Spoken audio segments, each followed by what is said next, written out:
Picture this for a second. You're standing in line at a coffee shop, or maybe you're walking into the office on a Monday morning, Right. and someone you know walks up, smiles, waves, and just drops those four terrifying words on you.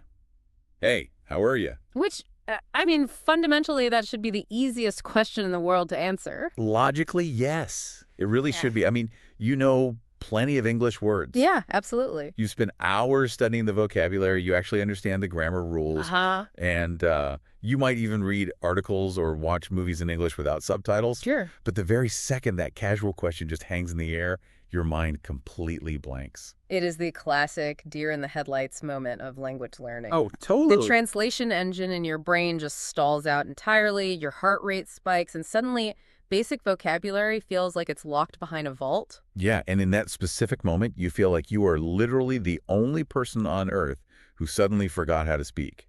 It's a terrible feeling. It is. But hey, if you have ever felt that way, this deep dive is custom built for you. Yes, it is. Our mission today is to explore 5 incredibly practical, everyday small talk strategies that actually unlock English fluency.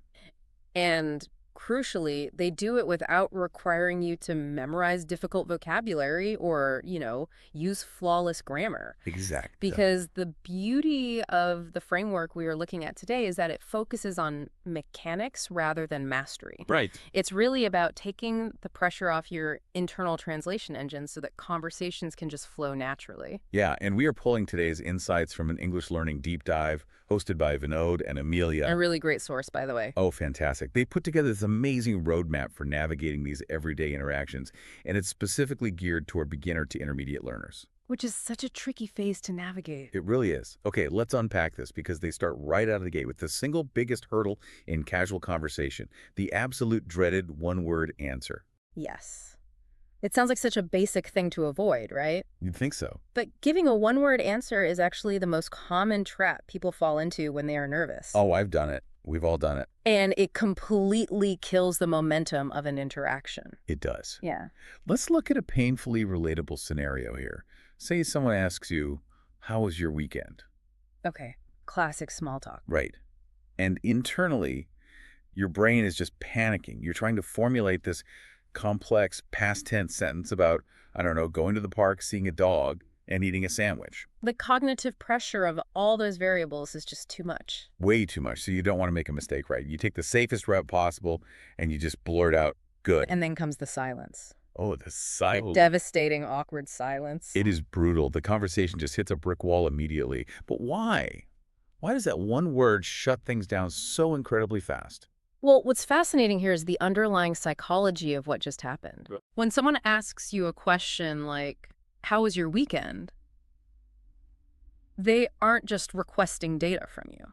Right. It's not an interrogation. Exactly. They are actually extending an invitation to connect. Oh, I like that. An invitation. Yeah. So when you give a one-word answer, regardless of your intentions, you are essentially declining that invitation. Wow. To the other person, it signals, I do not want to talk to you. You are closing the door. Even though that's not what you mean at all. Not at all. You're doing it because the mental load of finding the perfect sentence forced you to retreat, not because you want to be rude. You know, I actually like to think of conversation like a game of catch. Oh, okay, yeah. When someone asks you about your weekend, they are tossing a tennis ball over the net to you. Right. If you just say, good, it is like you caught the ball, looked at it, and then just shoved it deep into your pocket. That's a perfect analogy. The game is instantly over. Right. You've just walked off the court. And the other person is just left standing there with empty hands, wondering if they did something wrong. Exactly. So how do we keep the ball in play? Vinod and Amelia's framework provides a wonderfully simple formula to fix this short answer reflex. It really is simple. It's trick number 1. Answer plus detail plus question. Yes. It's a very reliable 3-step rhythm. Right. First, you satisfy the initial question, then you provide a tiny hook of information, and finally, you invite them back into the game. Okay, let's test this out.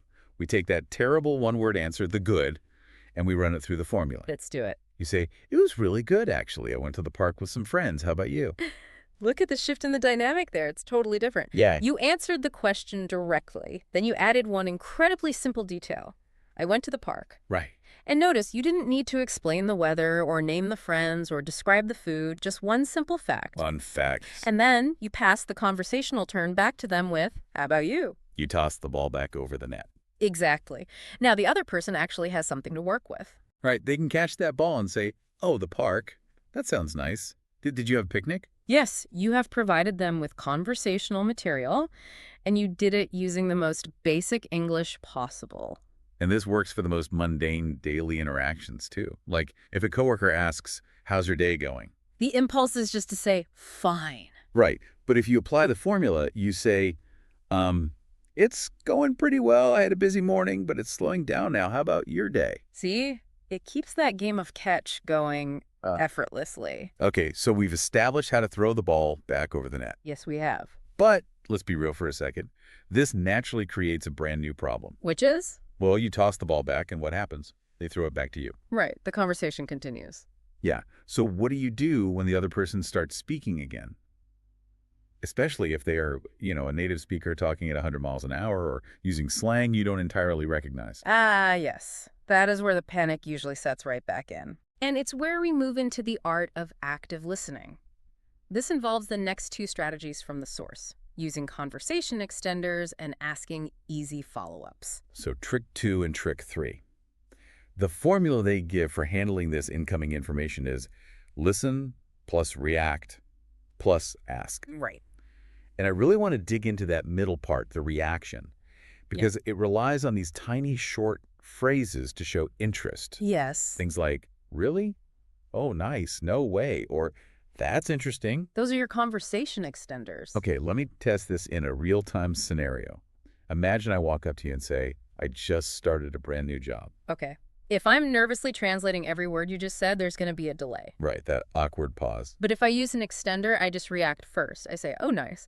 And then I ask my question, what kind of job is it? Or say someone tells you, I'm visiting London next month. You don't need to overthink it at all. You just deploy the reaction, really. And you follow up with, is it your first time? Okay, but hold on. Let me push back on this for a second. If I am constantly firing off, oh, really? Oh, nice. No way. Every single time the other person speaks, aren't you going to start sounding a bit, I don't know, robotic? That's a common fear. Like I'm a conversational soundboard just mashing the same 3 buttons over and over. I get that. And it can definitely feel that way from the inside when you are consciously practicing it. Right. But externally to the person speaking, it doesn't sound robotic at all. Really? Really. And here's why. Because you are immediately following that reaction with a question, the spotlight instantly shifts back to the speaker. Oh, I see. The oh, nice is just conversational grease. It's polite acknowledgement that makes them feel heard before you pivot. That actually makes a lot of sense. They aren't sitting there analyzing my, oh, nice. Yeah. Because they are way too busy thinking about the question I just asked them. Precisely. And honestly, what's fascinating here is the cognitive function of these extenders for you, the learner. Okay, what do you mean? They are deeply strategic. When you nod and say, that's interesting, you are actually buying your brain 2 or 3 crucial seconds of buffer time. Oh, like a YouTube video loading. Exactly like that. Oh. You are giving your translation engine the processing time it needs to comprehend what they just said and to formulate your next simple question.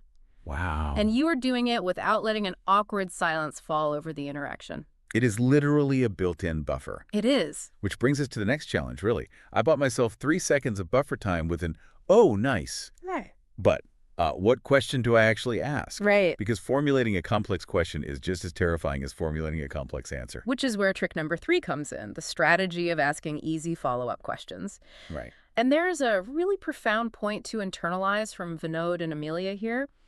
You do not need to be the most interesting person in the room. You just need to be curious. Wow, that takes an immense amount of pressure off. Doesn't it? Yeah, you don't have to entertain the other person with this brilliant story in perfect English. You just have to listen for one thing. Yes. And the strategy here is brilliant in its simplicity. You just listen for one important word in their sentence. Just one anchor word. It could be a place, a hobby, a job title, a movie, a type of food. Right. You don't need to understand every single grammatical nuance of their entire paragraph. You just need to catch one recognizable noun. Okay, let's do some rapid-fire examples to see how this works in practice. Suppose someone says to you, I went to a crazy music festival in New York last summer, and it rained the whole time. which is a lot of English to process. It is. But you don't need to process the whole thing. You just hear the key word, New York. Okay. Once you have that anchor, you apply your buffer and you ask about the anchor. Oh, wow. What was your favorite part of New York? That's so easy. Or what if they say, I usually spend my weekends watching football? The anchor word is football. Right. So you react and ask, really, what's your favorite team? Perfect. Or, I'm going on holiday to Italy next month. Anchor word, Italy. Oh, nice. Where in Italy are you going? It is incredibly simple. It really is. Returning to our game of catch analogy for a second, anchoring onto that one word is it's like just keeping your eye on the ball. Exactly. You don't need to worry about the crowd in the stadium or the weather or the other players' throwing stance. Just track the one word and throw a tiny, easy question back based on it. But of course, understanding these mechanical tools, throwing the ball, buffering, anchoring, it's really only half the battle. Because we haven't addressed the psychological barrier that actually physically stops people from using them. Right. The fear. The immense fear of making a mistake. Yes. Which brings us to trick 4, a critical mindset shift. You have to stop trying to sound perfect. Honestly, I think this might be the most vital part of this entire deep dive. I'd agree with that. Because the reality is, many English learners are absolutely terrified to speak. They are. Their brains are constantly running this background check on their grammar, their verb tenses, their pronunciation, their accent. They are dedicating like 80% of their cognitive bandwidth to self-policing. Wow. Which leaves only 20% for actually listening and connecting. They treat a casual conversation at a cafe like it's an oral defense for a PhD. Yes. And let's talk about what happens when that self-policing catches an error. Yeah. Imagine you are in the middle of a story and you say, yesterday, I go to the store. Right.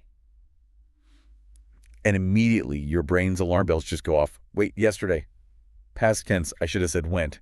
And you can feel the physical reaction to that. Yeah. The hot flash of embarrassment. Oh, yeah. The sudden urge to apologize. The panic. But the strategy for handling this from the source material is so refreshing. Yeah. When that happens, here's what you do. You just correct it quickly and move on. Yeah. You say, yesterday, I go to the store. Yesterday, I went to the store. And then you just keep talking. You don't dwell on it. You don't punish yourself. No. And there is a golden rule for these moments. Don't stop entirely. Don't panic. And whatever you do, do not say, my English is terrible. I am so glad we are highlighting that. Yeah. Because why is saying my English is terrible such a bad move? I mean, it feels like the polite thing to do, right? You want to excuse your mistake. Well, it feels polite to you, sure. But think about what it does to the other person. Okay. When you apologize and say, my English is terrible, you force the native speaker into a comforting role. Oh, I see. Now they have to pause the conversation and say, no, your English is great, don't worry. You've made the conversation about your insecurities rather than whatever you were just talking about. Right. It makes the interaction heavy. Oh, that makes total sense. You're accidentally making it awkward for them. Exactly. Because people are not walking around with a mental red pen grading your verb tenses. They just want to understand the story you're trying to tell them. Right. And if we connect this to the bigger picture, what we are really talking about is shifting your entire mindset from perfection to connection. We get so caught up in the mechanics of a language that we forget the entire purpose of the language. The purpose is simply to connect with another human being. You know, the definition of fluency that Vinod and Amelia use in their episode is brilliant. They say, fluency is not perfect English. Fluency is communicating comfortably. I want to really emphasize that word, comfortably. Yeah. Notice they didn't say communicating flawlessly. It is about the comfort level between you and the listener. Right. When you panic, freeze, and start apologizing because you use the wrong preposition, you make the other person uncomfortable. Because they have to manage your emotions now. Exactly. But when you just laugh, quickly correct go to went, and keep the story moving, the other person feels comfortable. That comfort actually is fluency. That is incredibly liberating. It really is. When you realize the other person is just a teammate in this game of catch, not a referee waiting to blow a whistle, it completely changes your posture. You can relax. And once you drop that perfectionism, you are finally ready to adopt trick number 5, the ultimate safety net. The ultimate safety. Yes. The final strategy that guarantees a conversation will never just fade away into awkward silence. Okay, the formula for this one is answer plus add plus ask back. Let's look at how it works in everyday life. Sure. Say someone asks you a very closed yes or no question. Do you like coffee? Okay. You answer, yes, I do. You add a small detail. I usually have coffee every morning. And you ask back, what about you? Or you're at a networking event. Someone asks, are you from around here? You answer, no. You add, I'm originally from London. You ask back, what about you? It is incredibly versatile. Oh, You can no. use it at work, at school, in a taxi, or while traveling. Okay, here's where it gets really interesting, though. I'm looking at this formula. Answer, add, ask back. Wait a minute. What? Isn't this basically the exact same thing as the very first strategy we talked about? I mean, the fix for the one-word answer was answer plus detail plus question. This safety net is answer plus add plus ask back. Are we just repeating ourselves? You've hit the nail on the head. I knew it. Fundamentally, the mechanics of the first strategy and the final strategy are identical, but this repetition is entirely intentional from the hosts. Really? Yes, it bookends the entire learning process. Bookends it. Break that down for me. Why teach the exact same thing twice? Well, think about the context. The first time we introduced this formula, it was a defensive measure. Right. It was a triage strategy to stop a bad habit, that panic-induced one-word answer. It was how you survive being put on the spot about your weekend. Right. It was just to stop you from dropping the ball and walking off the court entirely. Exactly. But this final strategy, placed at the very end of your toolkit after you have learned how to use extenders to buy time, how to anchor onto keywords, and how to abandon the pursuit of perfection, Yeah. it cements this formula as an offensive strategy. It transitions from an emergency parachute into your default conversational engine. Oh, I see. You don't just use it when you are backed into a corner and panicking. You use it proactively in every single interaction to build momentum. Precisely. The fact that the first trick and the last trick are essentially the same proves how wonderfully simple the path to true conversational fluency really is. Wow. It doesn't require 100 different rhetorical strategies. It requires mastering one core rhythm. Engaging with the question, adding a small piece of yourself to the interaction, and then inviting the other person back in. Yes. It's proof that you don't need advanced vocabulary to be a great conversationalist. You just need a reliable rhythm. Exactly. So let's quickly recap these 5 core strategies to make sure we have them locked in. Let's do it. Number 1, don't give short answers. Overcome the freeze response by using the answer, detail, question formula. Number 2, use conversation extenders. Phrases like, oh, nice, or really. Act as conversational grease and buy your brain crucial seconds of processing time. Number 3, ask easy follow-up questions. You don't have to understand everything. Just listen for one important anchor word, like a place, a hobby, a job, and ask about that. Number 4, stop trying to sound perfect. Perfectionism just eats up all your cognitive bandwidth. Real conversations are not exams. Fluency is about communicating comfortably, not flawlessly. Just self-correct quickly and keep moving. And number 5, make the answer, add, and ask back rhythm your universal safety net. Turn it from a defensive panic response into a proactive, everyday habit. It is a genuinely powerful toolkit. It really is. And to put it into practice, there's a specific challenge that we want to pass directly on to you, the listener. Yes, right now. Right now, wherever you are, whether you're commuting, washing dishes, or walking the dog, we want you to answer this question in your head. How is your day going? But you have to follow the rules of the game. You cannot answer with only one word. No saying good or fine. Take a few seconds, answer the question, add one small, simple detail about your day, and then ask a question back. Just mentally practice that feeling of catching the ball and tossing it smoothly back over the net. And remember, if you stumble over a verb tense in your head while practicing, that is perfectly fine. Practice the recovery, laugh it off, and keep the rhythm going. So what does this all mean? When we zoom out and look at these 5 strategies together, what is the grand takeaway for someone who still feels that knot of anxiety in their stomach when someone says, hey, how are you? You know, I think this raises a profound question about how we view the people we are actually talking to. Okay. If true fluency is about comfortable connection rather than perfect grammar, how might that change the way you view native English speakers? Oh, that is a really interesting perspective to take. How do you mean? Well, as language learners, we so often view native speakers as these intimidating judges. Yeah. We imagine them sitting across from us with a mental scorecard, tallying up our preposition errors and judging our accents. Right, like they're waiting for us to fail. But what if you completely shifted your perspective? What if you chose to see them simply as equal conversation partners? Because they are just humans trying to get through the day, too. Exactly. They are human beings who are likely just as relieved as you are when a chat flows easily and naturally. Yeah, that's so true. Because at the end of the day, native speaker or not, absolutely no one enjoys an awkward silence. Nobody. So when you use these simple tricks to keep the conversation moving, you aren't just surviving the interaction for your own sake. You're actually doing the other person a massive favor. Wow. You are making them comfortable. I absolutely love that. You aren't being tested. You're just playing a game of catch with a teammate. Exactly. And now you know exactly how to throw the ball back. So keep practicing the rhythm, stop waiting for perfection, and the next time someone asks how you are, you'll know exactly what to do.